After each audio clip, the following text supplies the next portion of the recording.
Happy Sunday, everybody, and welcome back to Ants Rants, where it's game time all the time. I'm your host, Anthony Carrillo, and I cover everything from controversy to championships in collegiate and professional football. Today we talk about the college football playoffs and the mess that it is about to endure. They thought they were going to get rid of all the problems with getting rid of the BCS, but with only a few weeks left in the regular season of college football, it looks like there's going to be big problems. Right now, you have Alabama, Oregon, Florida State, and TCU as the top four teams going to the playoffs. But where does that leave Ohio State? Where does that leave Baylor? Can Oregon beat Arizona to win the Pac-12?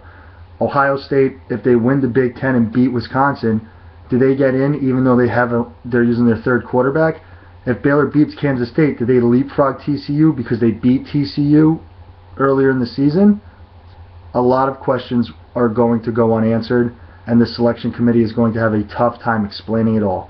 But at the end of the day, I think Oregon beats Arizona, Alabama wins the SEC title, Florida State wins the ACC pretty much by default, and I think that Baylor leapfrogs TCU because they beat Kansas State, and in the head-to-head matchup, Baylor beat TCU, therefore Baylor gets the edge on the Horned Frogs. So those are my four teams right now: Alabama, Oregon, Florida State, and Baylor. So we'll see what happens. But if you want to talk more, or you just want to ask me a question, or you just want to talk about football in general, go ahead and look at the stuff down below.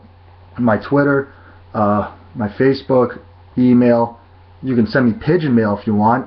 I don't know if that still works, but who knows. But this has been an episode of Ants Rants. I'm your host, Anthony Carrillo, and I hope to see you in the end zone. Bang.